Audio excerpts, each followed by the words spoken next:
I'm very honored to be moderating today's program with our distinguished group of panelists, whom I'll introduce very briefly now. They are first Dr. Elizabeth Talbot, who is professor of medicine at the Geisel School of Medicine. She's a physician focused on infectious disease and international health at the Dartmouth Hitchcock Health System. She's also deputy state epidemiologist for New Hampshire for the state's allocation strategy of the vaccine as well, for the Department of Health and Human Services for the state. Also with us is Poonam Keller, who is Senior Associate Dean of Innovation and Growth and the Charles Henry Third Century Professor of Management at the Tuck School of Business at Dartmouth.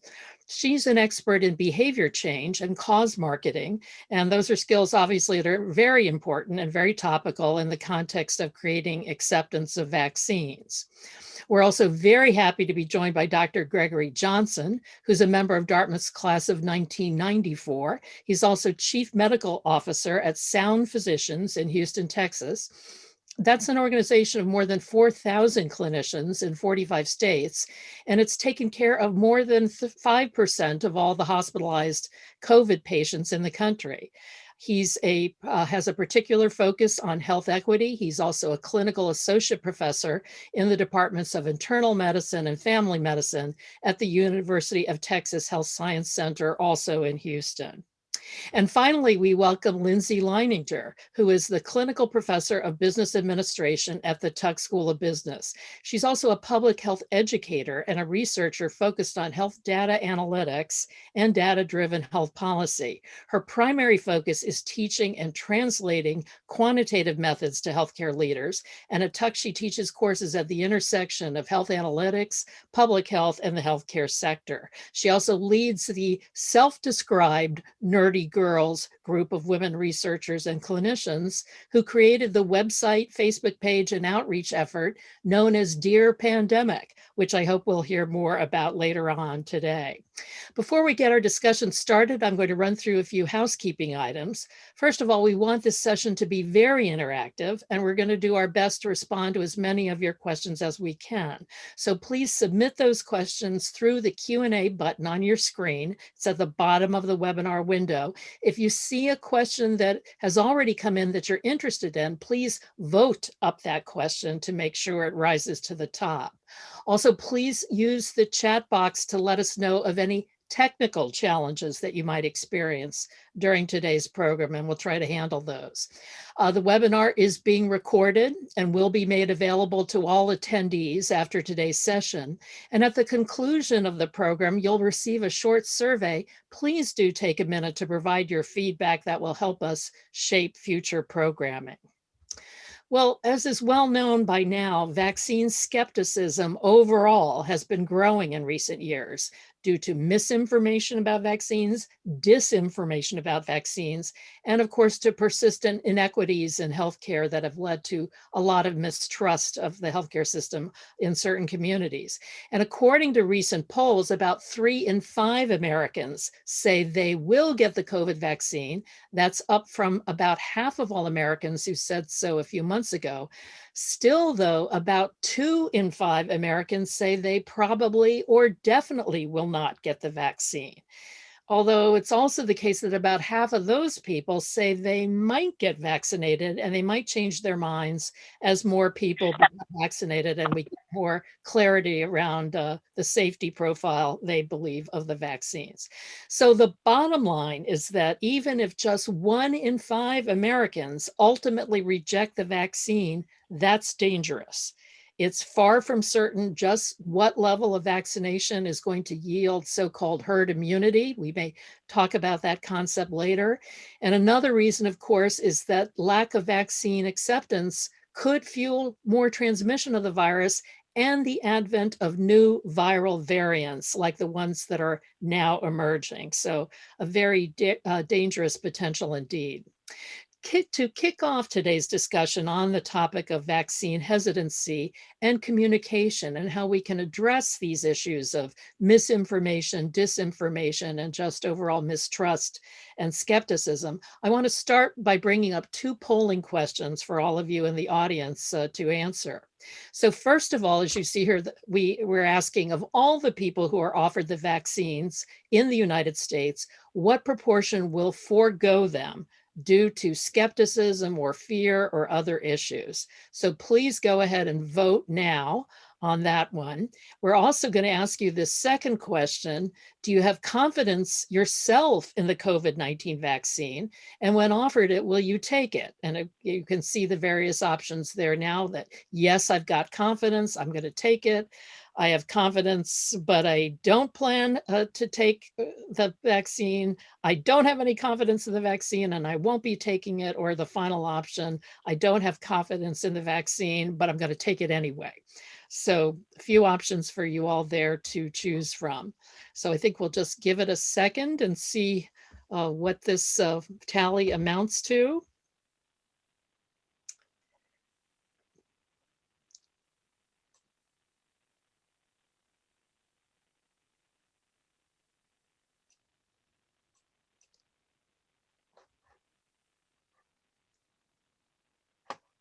Okay, so oops. Lost that screen there. Let's take another look. Okay, so we've got about a guess of about 20%, more or less, is the largest single guess there of the number of people that are going to pass up the vaccine. And that does track with some of the current polling, as I mentioned a moment ago. As far as confidence, this is a very confident group, up to 92%. So, doesn't look, well, I guess, let's see, there's a tiny 1% has confidence, but doesn't plan to take the vaccine. That may be for reasons, particular reasons. And then, of course, as we see there, a few others in those other categories as well. So, majority on this call tonight is going to take the vaccine. That's heartening, I think, for a lot of our panelists to hear.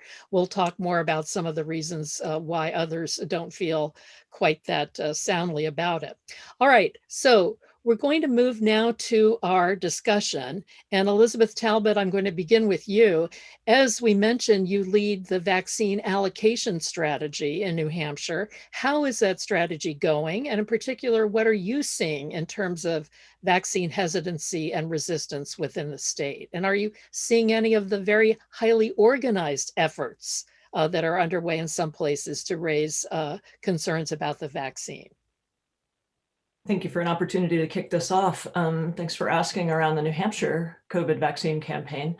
Our experience is that people are eager to receive the vaccine in numbers that are meeting or even exceeding our expectations. We've given more than 137,000 doses in our small state, and we have more than 335,000 who have appointments to receive in the coming weeks.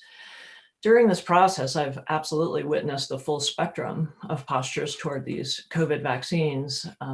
Unlike the group of folks who are here with us today.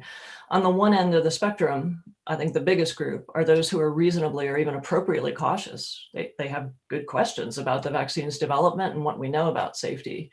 I spend most of my professional effort here. I was one of those people, right? I needed to have my questions answered. I admit I didn't fully trust the former administration's relationship to science and truth. So of course I had questions I needed answering before I would advocate to my family, to my community, to my patients. But also on that spectrum toward vaccine hesitance, vaccine acceptance, I hope, are those who are hesitant because of premature cognitive commitment. This is so common. It has a fancy name, but I think you understand immediately. It's that too ready anecdotal cause and effect rumor that ties a person's illness or even death to the fact they recently got a COVID-19 vaccine. That's one example. There's an unprecedented multidisciplinary, transparent attention to identify real side effects from the vaccines and refute what turn out to be these coincidental illnesses and death. But I think people really want to know about that, and they want to hear the explanation and the reason that these are true or not true. But more to your question, on the other end of the spectrum, is a small group. These are those who are influenced by or actively promoting anti-COVID vaccines ideology. So these anti-vaccine individuals are organized, they're deliberate, they're promoting frightening and false theories about the two approved COVID-19 vaccines. Just Saturday, I was really dismayed to hear that Dodger Stadium, which is one of the largest mass vaccination sites in the entire United States, had to temporarily shut down because protesters blocked the entrance. They were intimidating individuals who were waiting in line, and they were really trying to spread that misinformation. I think it's unfortunately a golden age for anti-vaccine activism. We're stepping into a trifecta of societal lack of trust in the government and institutions like pharmaceutical companies.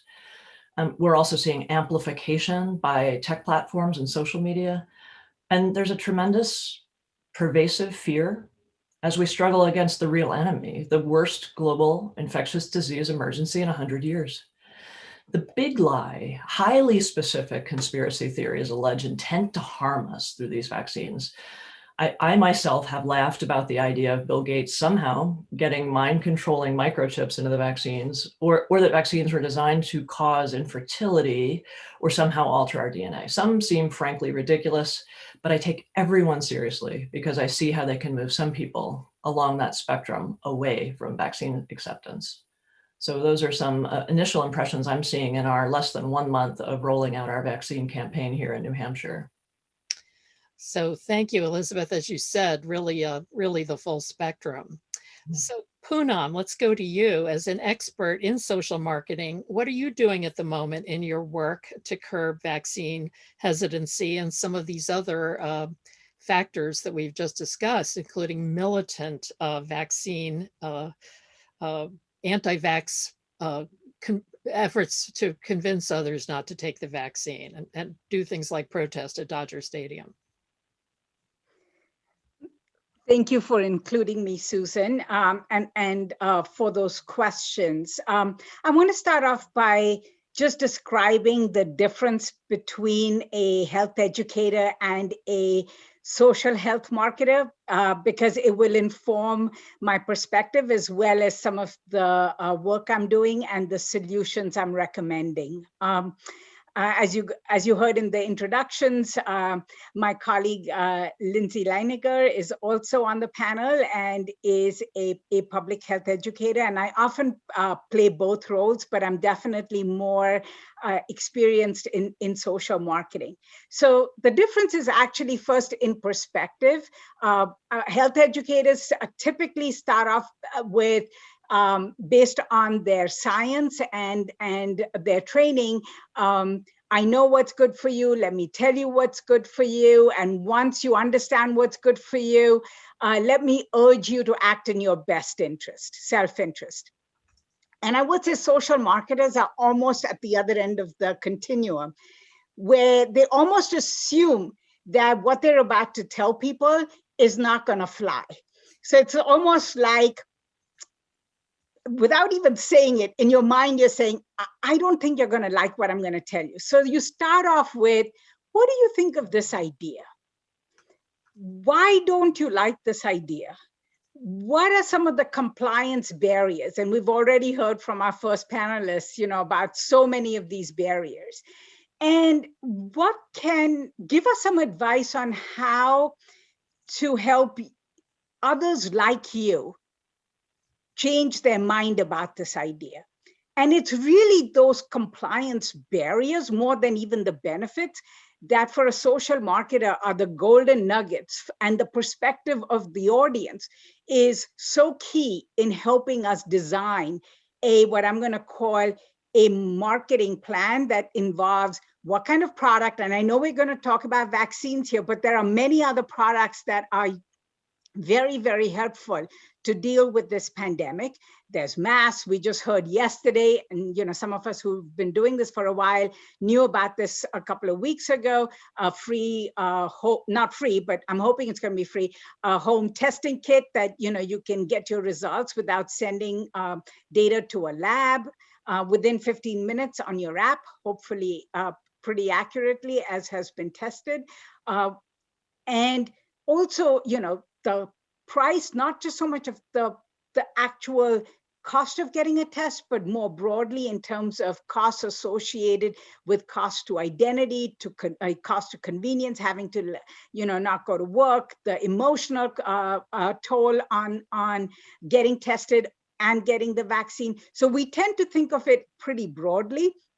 And I will say that the mindset's different and the outcomes are different. So what do we mean by outcomes? I can just tell you, I watch TV, and how every single day, regardless of whether it's Fox News or CNN, they show you just as that needle is about to go into the arm. And I'm like, no, don't do that. So because see what health educators do, they think, look, we're going to tell you, how many pokes in the arm? Everything is shots in arms. No, no, no. So because this scares so many people, and they're not thinking about managing fear. They're not thinking about, they're only focused on why should you do it? And then, there you got the poke, we're done.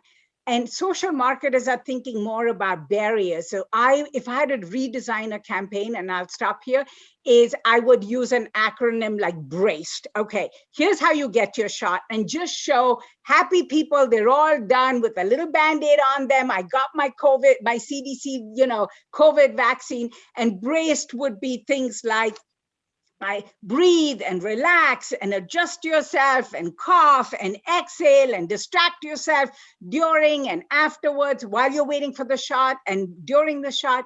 And it's just takes the external perspective or the patient's perspective for everything you do, which is don't make any assumptions and actually help people figure out how to get the shot, not why they should get the shot, and don't scare them.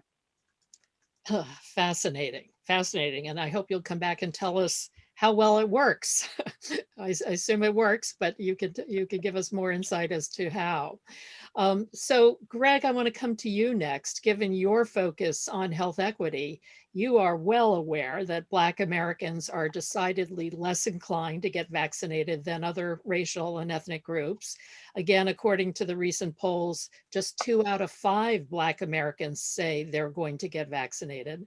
And their vaccine hesitancy comes on top of inequities that we've seen throughout the country in COVID generally, in terms of people falling ill from the disease, people dying from COVID, and then of course, people not able to get access to the vaccines. There's been very inequitable distribution in many parts of the country across racial groups as well. So what are you seeing at this point in your direct experience as a physician?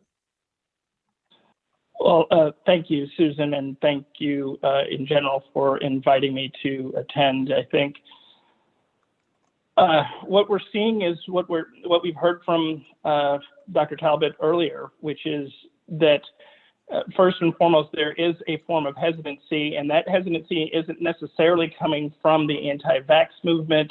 It's not necessarily coming from what's being seen on television, but frankly, it's a lot of the hesitancy has to do with the 2 biggest aspects that have been noted in the literature. First and foremost, it's the speed to market. Lots of people with misunderstanding and misrepresentation of the science that has been behind the development of these vaccines. So it looks like essentially disease in 1 month, vaccine 3 months later, and suddenly a lot of questions about whether or not this is actually tested, is actually safe. But I think the deeper issue that certainly comes from the non-white communities, because I would certainly the Latinx mortality rates and Native American mortality rates are incredibly high with respect to what we're seeing with COVID-19, really has to do with the documented health inequities and historically reported as health disparities that have existed for and documented for the past 40, 50 years, where people of color have a great deal of questions about whether or not the healthcare system is specifically attempting to actually treat them and address that population. You look at, again, infant mortality, and you can pull in any number of specific data points that support that there's inequities, and you have a significant component of non-white populations that are sitting there going, I don't know if this is for me because the system hasn't been developed. And I think elaborating on Elizabeth's point, if you add in the political climate that we're in and an administration that appeared actively anti anything else, pro-white, anti-anything else, and having something labeled Operation Warp Speed that, you know, brings in connotations of, I don't know if I want this because it doesn't sound like it's safe, and I'm not sure I can trust the people that are delivering this. And that's supported in the literature. One of my Dartmouth classmates co-authored an article in Social Science and Medicine specifically to that end about the trust in COVID vaccine and the political climate's specific effect on this. But I think what we are seeing at the bedside and what we are identifying and has been identified also in the literature, and I'd encourage folks to look at the New England Journal of Medicine article called Beyond Tuskegee, because again, looking at the Tuskegee experience and how supposedly around vaccines and people not receiving treatment. But I think it's really about identifying where physicians of color, Black physicians in particular, are in terms of helping with the messaging.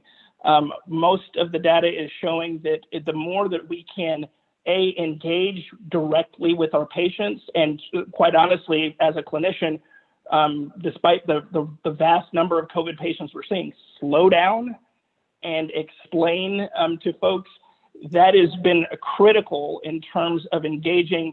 For my group, it's sort of beyond the pale, right? We're already treating COVID patients, but having the discussions with patients' families about slow down, this is important for you to engage and figure out, and let me inform you about why it's safe, is incredibly important. And so I think, you know, in summary, what we're really looking to do is more consistently slow down our practice, engage, and make sure that there is increased visibility of physicians of color, particularly Black physicians, for the Black community, because that has already demonstrated helping to increase the rates of immunization within Black patients.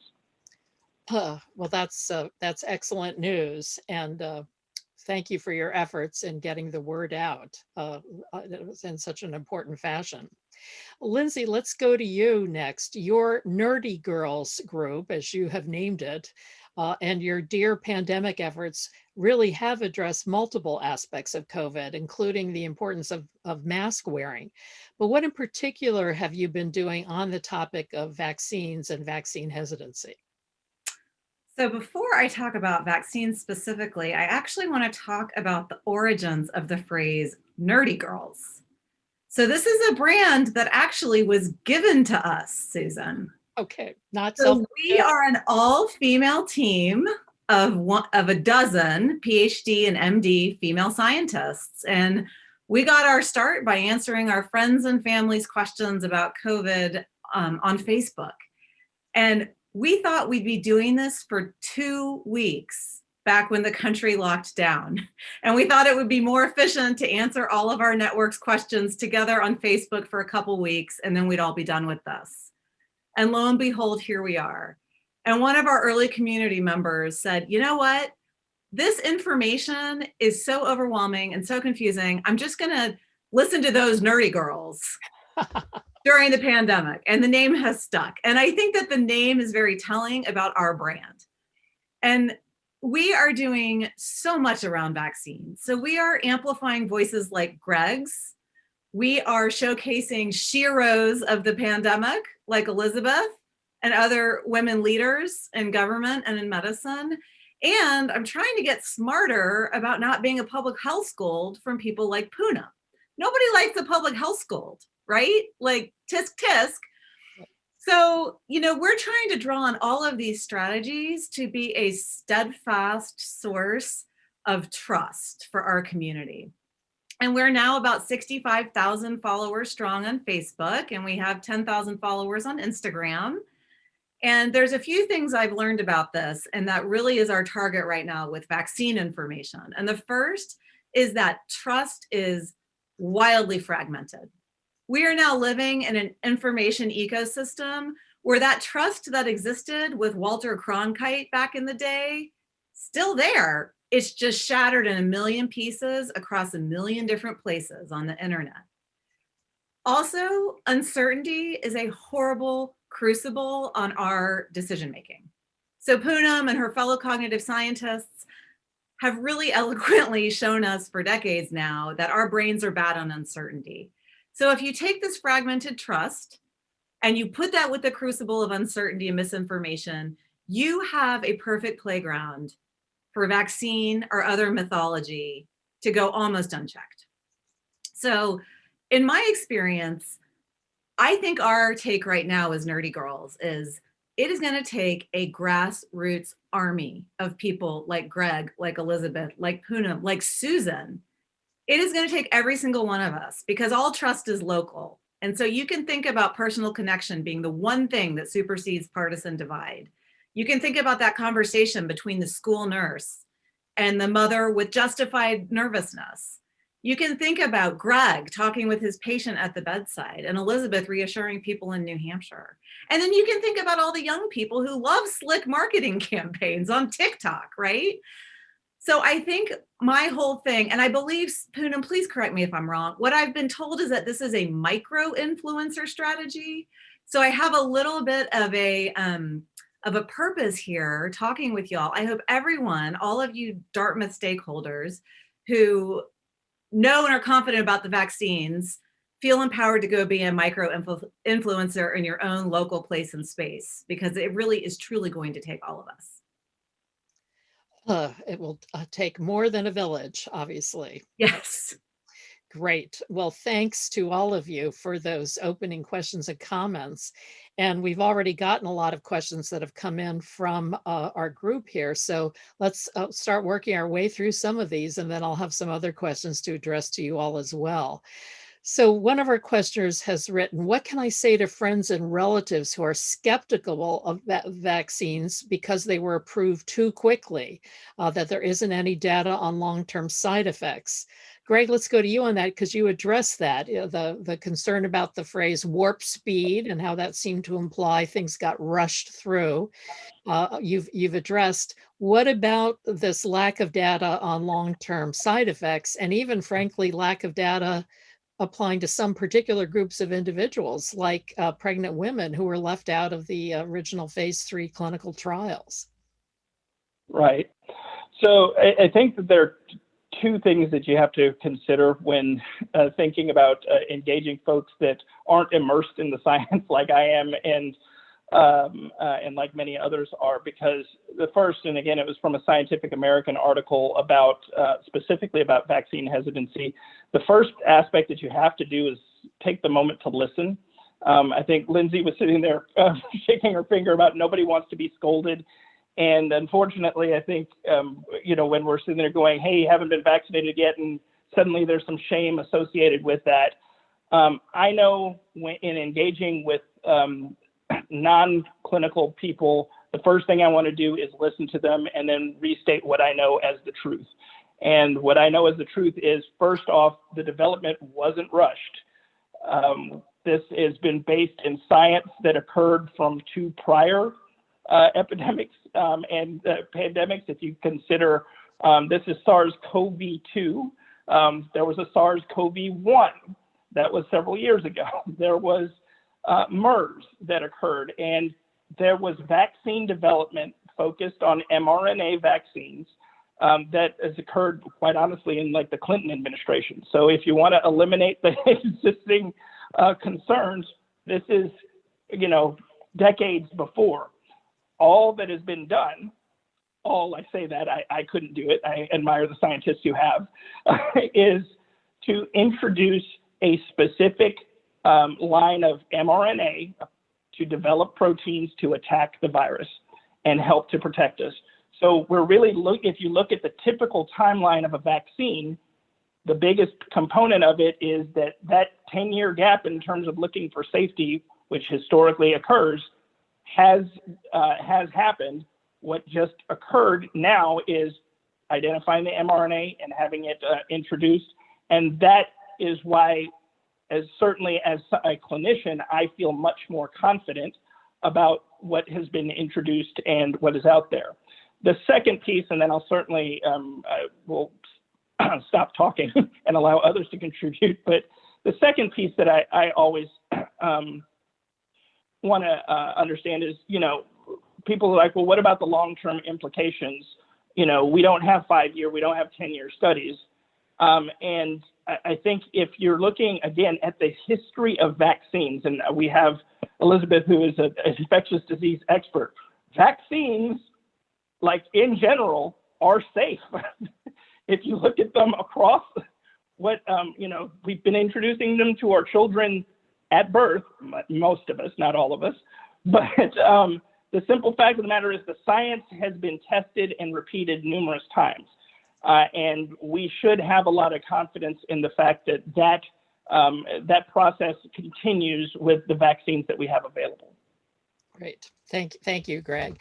We do have a couple of questions that came in about the specifics of the mRNA vaccines, Moderna's and Pfizer BioNTech's vaccines, as well as the difference with more conventional platform vaccines. I'm going to leave those aside because that's not our topic tonight, but I do want to encourage you all to come back and join us at one of our later webinars on the translational science inherent during the COVID era. And we will be talking more about those topics more specific to the scientific development process of the vaccines at that time. For now, I want to jump to a quick question for Elizabeth, which is about the fact that we're seeing so many healthcare workers and nursing home workers in so many places around the country decline to take the vaccine. I believe it's the case that in some states, North Carolina, Ohio, et cetera, as many as half of all nursing home workers have resisted getting the vaccine. What's up with this and how do we address this? Because with that level of vaccine rejection in healthcare workers, that's a very dangerous situation. I agree with you fully. It's surprising and it's concerning because these persons are often the role model for their own communities further. So I would say it's fascinating. CDC just published yesterday, so this is really timely, that 1 month into the federal program to vaccinate within these most vulnerable settings, long-term care facilities and other places where vulnerable seniors reside, only 37.5% of staff were vaccinated. So another plug for New Hampshire, we're highest at the nation at about 70%, but we want 100%. We want to protect these most vulnerable persons from hospitalization and death. So what do we do here that might be different? I don't know if we're fundamentally different, but I do think that we've had a lot of very hands-on effort. We're paying very close attention to our language. I agree. When I heard the name Operation Warp Speed, I was quite surprised. But in New Hampshire, since the spring, we've had weekly telemeetings with various stakeholder groups. This includes one of our most important, which is staff in long-term care facilities, assisted living, and other senior settings. I'm learning over and over again how very important the words we choose are in bringing people in that movement toward vaccine acceptance. We need to hear those questions. We need to be sensitive and use the right words in that. I've already heard a theme that I'll call out strongly, that it's evidence-based. There's science that shows us in terms of moving someone from vaccine hesitant to accepting, that it's better to talk about the benefits of getting it rather than shaming a person into getting it and saying, there's consequences of not taking it. I think there's language that is helpful around not referring to people as scientists, which has a creepy connotation, I suppose, and has sort of this cartoon villain kind of image in some people's minds. But these are medical researchers. These are people. These are doctors. These are pharmaceutical companies, not drug companies.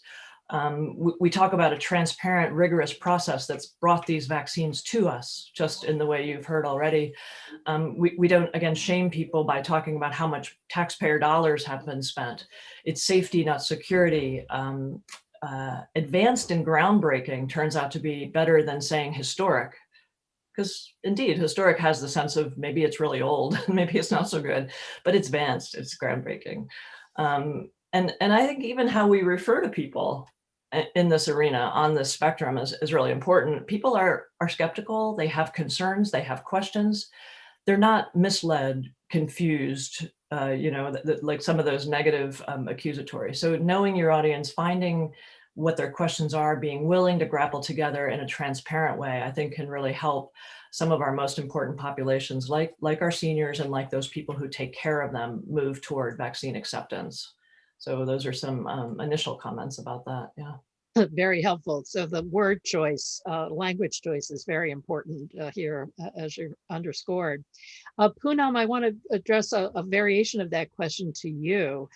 This notion of basically hearing what people's concerns are, as you use the word compliance, and then giving people tools to address those, giving them a solution to address those concerns. How is that working? How would you envision that working with a healthcare worker and nursing home population in particular, those who have been resistant to vaccines so far? So first, I just want to acknowledge that I didn't know my fellow co-panelists well before this meeting. And I have to say that I'm going to now relabel all of you as closet social marketers. It's fantastic. I mean, I'm so glad this is being recorded, because I could take everything that you've said and just repeat it, but not do as good a job. So this is awesome. So I'm so happy to hear your comments. So I would approach and I know this word is not popular now, but it's a traditional marketing word, but we're going to call them the target audience. And the idea being that if you think of your market as a big pizza, and I know this is a bad example because it's dinner time, but imagine that you have multiple slices of the pizza, and they're similar in some ways, like they all have a tomato base and cheese, but they're different in other ways, that the toppings are all different. And one slice of this pizza that we're just targeting at this point is the health workers that work with what we're going to call very vulnerable populations, right? And that's the question. And instead of assuming that every slice or the whole pizza is going to respond the same way, and we say one size doesn't fit all, what we try to do is figure out, what are they thinking? And Greg has mentioned this, and Lindsay's mentioned this, and Elizabeth's mentioned this, but just starting with the premise of don't judge, right? Don't judge. Do keep an open mind. And I always like starting with, what is your goal? What does success mean to you? Like, what would you want to tell your kids or other people you love? What makes you really happy? And then everything I have to do has to be connected with them achieving that goal, moving towards having that good feeling, not only for themselves, but the people who they care about. And if you ask them, well, why is it not happening? And I'm sorry to say, unfortunately, I have direct knowledge of one of those situations where you're going for your second shot, and the healthcare worker who is giving you that shot wants to know how you felt after the first shot, and you say, fine. And then you're being polite and say, how do you feel? And they say, I haven't had my shot. I'm not going to get a shot. And I'm like, and so, but you can't do that. That's the whole point of this. You don't judge. I love Professor Hoyt Alverson's class I took in ethnography at Dartmouth when I was a faculty member at Tuck. And it was on, you want to leave the site better off than when you came in. First principle of sociology. And second, don't judge, keep an open mind. And it was just trying to understand why it was happening. And I can tell you, everyone is rational. We just don't understand their utility function. This is really nerdy girl talk, but literally saying, well, what happened? What are you thinking of? I'm sure it was not all no, not all yes. And by having that conversation and this is really important, an evidence-based, like Greg said, list of frequently asked questions and answers so you're ready, is very helpful. I love the example. For example, why are we saying all of these words when we can use common words such as, this is 2.0, That's what this is. Everybody understands 1.0 and 2.0. They all have iPads and they all have phones and they all have, right? This is 2.0. It's a better version. It's an advanced version. Why are we making it so complicated? So it's speaking, listening to them, understanding their barriers, having frequently asked question and answer so you can respond, but in a simple way, in a non-complicated way. And like Greg said, reframe it, think of it as, you trust vaccines. There's nothing special in terms of the science related to this vaccine. Or as Elizabeth said, keep it really simple. Don't use complicated terms. I can't even tell you how to describe the face mask that's approved. Like, who came up with N95? What? Who could remember that stuff? So keep it simple. Attach it to things they already care about. So it sounds like we've got to do some rebranding. Around 95% of particles not being able to get through. Okay, we have a question that's come in that really speaks to a topic that Lindsay brought up, which is uncertainty, scientific uncertainty. And this questioner writes, people are now saying, of course, that even after you get the vaccine, you may not be totally safe yourself. It takes a while for the immunity to build, even after the second dose, at least some amount of time. It's not clear how long that, how durable that immune effect is going to be. We obviously now understand that the vaccines are not as effective against some of the new variants as the original forms of the virus. So there's a lot of concern now around people, what is the actual effect now of taking the vaccine? How protected are you actually going to be? And is that now proving to be a deterrent to people taking the vaccine and feeding their hesitancy? Lindsay, I imagine that question has come up for you on Dear Pandemic. How do you respond to it? How do you assure people that even though there is this uncertainty here, it's still a good idea to go ahead and get the vaccine? Better than a good idea. So I appreciate the question, because the science is emerging and shifting on vaccines, just like it did with masks, just like it's done with what we understand and know about viral transmission, right? So one thing, I think that, Elizabeth talked about having these weekly webinars with stakeholders. So I do the same thing. I mean, my stakeholders are different, right? But we're in conversation with our community. We are a steadfast source of reliable information. So the first thing we did was set the groundwork that our community would trust us. And over and over and over again, we've stressed that science is a method, not a fixed set of facts. So we expect the guidance to change. We will keep you posted when the data change. And so we have been talking about data and evidence. We talked about the initial phase 3 efficacy results. We talk about how now these new results are a different context against the variants. We will keep talking once we learn more about whether or not people who have been fully vaccinated can actually still transmit the virus asymptomatically. And so we really work hard as educators to socialize people to the fact that science is going to change. And the science has not changed enough now that we don't think vaccines are still awesome. We think they're awesome, and we are open about that. And if the emerging science and the emerging data tell us something new, even if it's disappointing, we will be straight with you.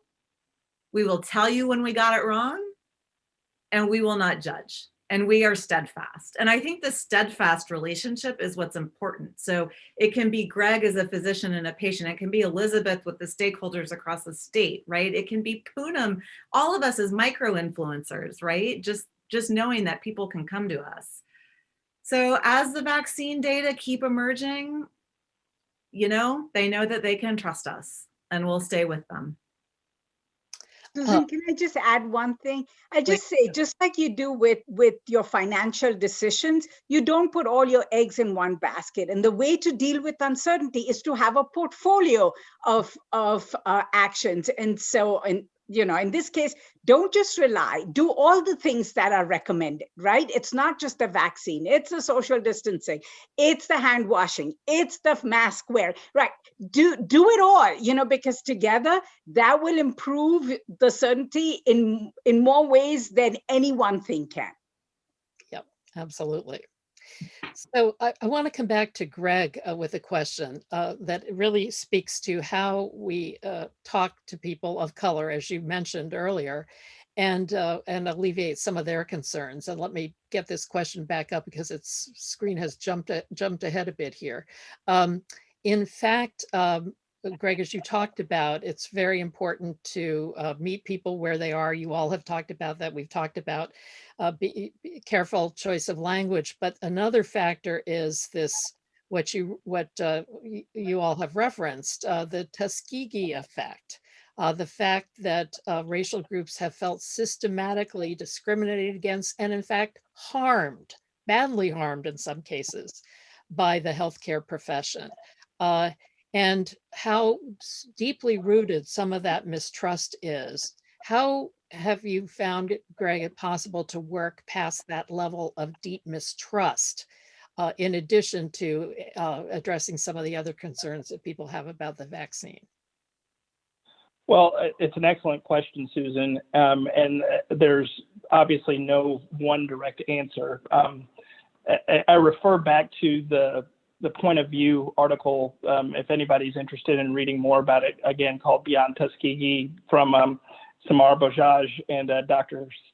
Sanford, both from Harvard. It's an excellent article if anybody wants to look into it. But I think part of it is, first off, acknowledgement of the fact that, yeah, there have been clear missteps that have occurred within the healthcare system.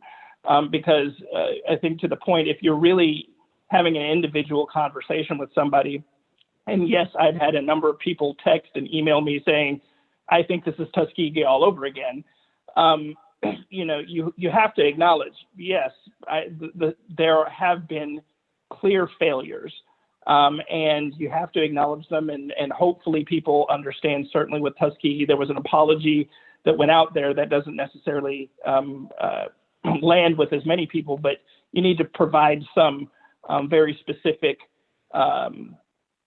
acknowledgement of what's gone on in the past. I think secondarily, and this is frequently identified as understanding, as a Black physician with children and with family members who are absolutely in that group, is really personalizing the discussion and saying, based on the information I know, to what Lindsay said before, I love vaccines, and yes, I'm getting the vaccine. My 16 and 18-year-olds are getting the vaccine when they have access, and my parents in their 80s with multiple comorbidities are going to get the vaccine, because it no longer becomes an us versus them, but well, you're willing to float in the same boat I am. And then for many patients, particularly Black patients, and they don't have to be my patient, they can be just people, hearing that, there has been a Black woman directly involved in the development of one of these vaccines, those things are meaningful in terms of saying, hey, this isn't something that nobody's out to get you. Okay, even if there's a lot of data to say that maybe somebody is out to get you, we have some data points to reveal that I believe it's safe, it's personal, I want to be invested in this, and that there are other points of information that you can go to indicate that this is a benefit. And I think lastly, and most significantly, is whatever your concerns are about the vaccine, understand how much higher risk we are as a population in terms of getting sick, and, to Elizabeth's point, dying in the hospital. That's not something that we want to be. So if you're concerned about short-term risk, long-term risk versus hospitalization and death, it becomes a simpler discussion in terms of getting people to at least consider getting vaccinated. They're not perfect, but it certainly helps to break down a number of the walls that exist for patients. Great. Thank you, Greg.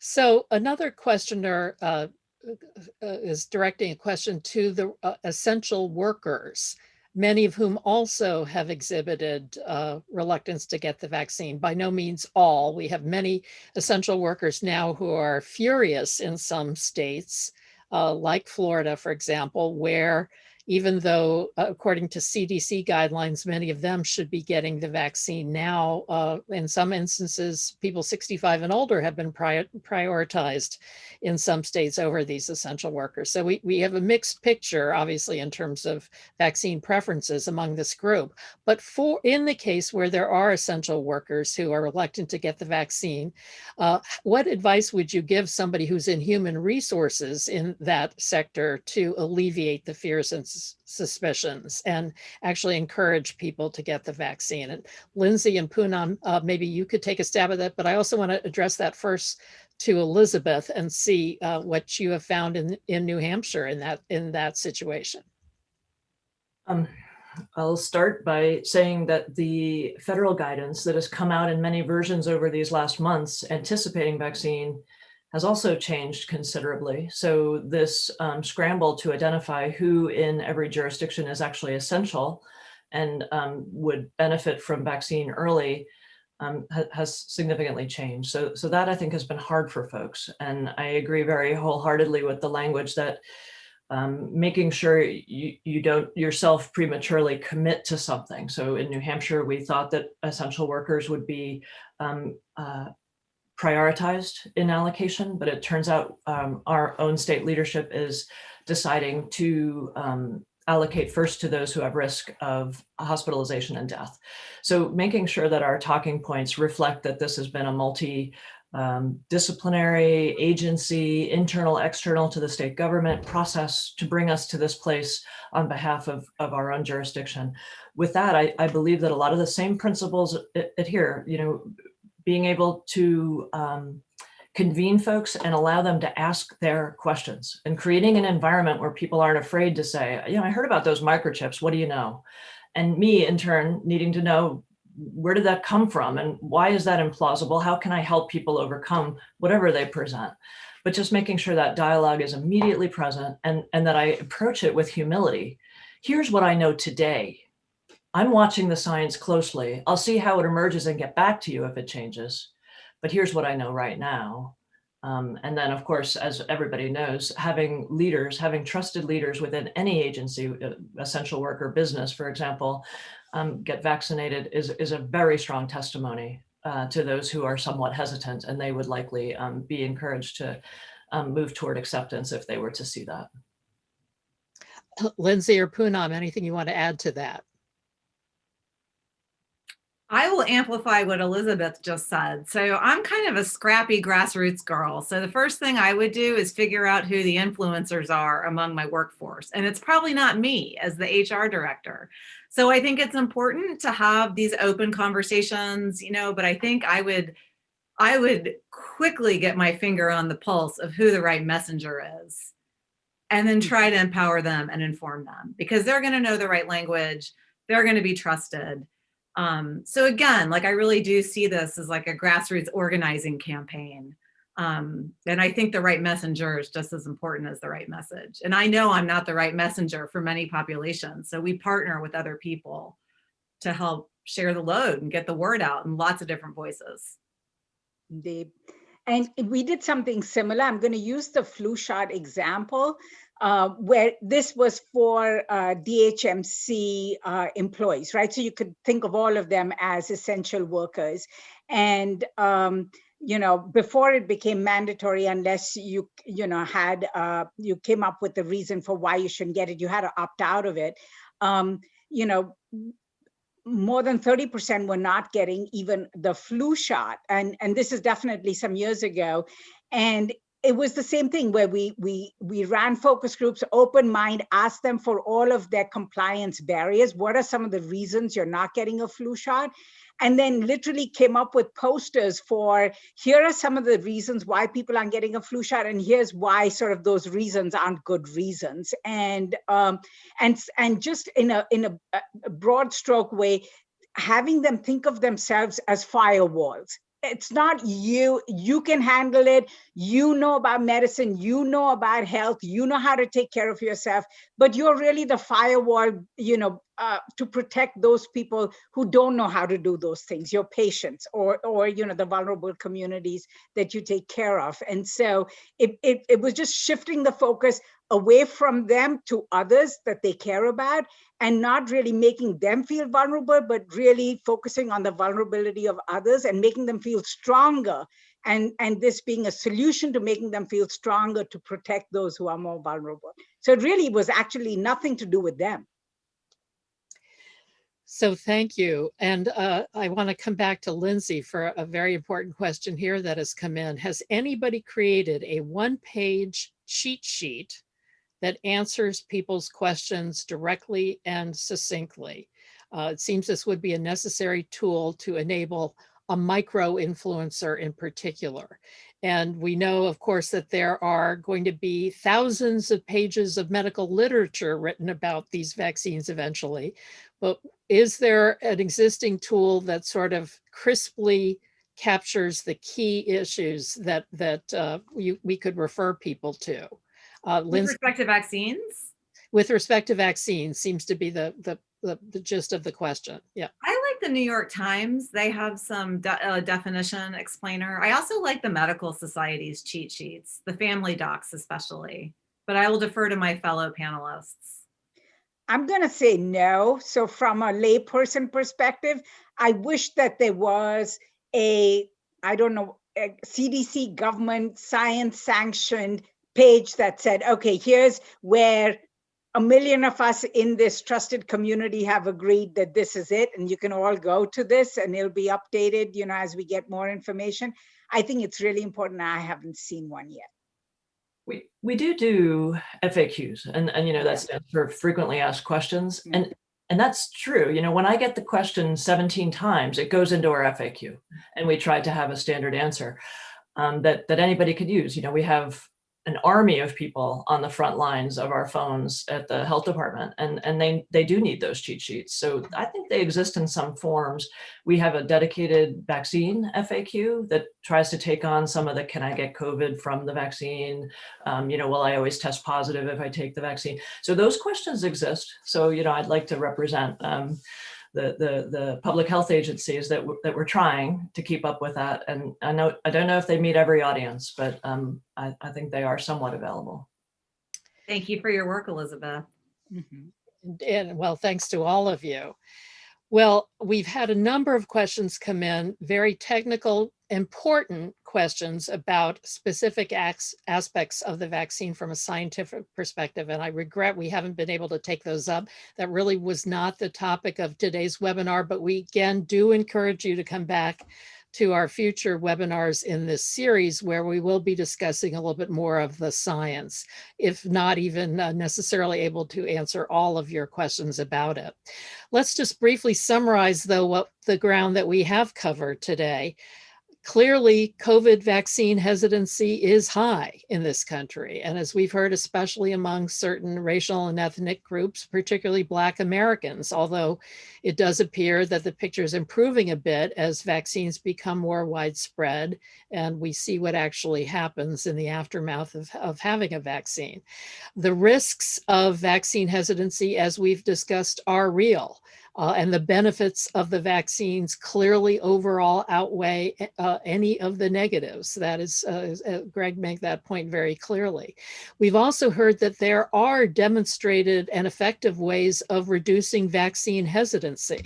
We've heard about the role of micro-influencers. We've heard about Lindsay's call to get a grassroots movement of all of us, in effect, addressing the concerns about vaccine hesitancy. We've heard from Poonam about the tools of social marketing to really help people remove their mental barriers against the vaccine and to be able to see a pathway forward to getting the vaccine and feeling happy about it. So we know that there are demonstrated ways of making, of clearing up some of the doubts that people have about vaccines, even if we can't attack all of them. And of course, as we know, the anti-vax movement is a very, very strong force. And perhaps in another webinar, we can talk about how we will deal with that very powerful set of influences that is really working against the science and against our scientific understanding, let alone some of the other issues inherent in discussing the vaccine. So with that, let me say a thank you to all of our panelists for sharing their expertise and insights with us today. Thanks to all of you in the audience for engaging with us in this One Dartmouth conversation. If you haven't done so, please sign up for that next session in the series that I mentioned, Translating Discoveries Faster, Lessons Learned from COVID-19. That's going to take place on February 17th. And finally, please don't forget to complete a very brief survey that you'll be receiving at the conclusion of today's program. Your feedback is going to help us enhance the future programming. Have a wonderful rest of your day. Please be well and stay safe. Thanks again. Thank you, everyone. Thank you.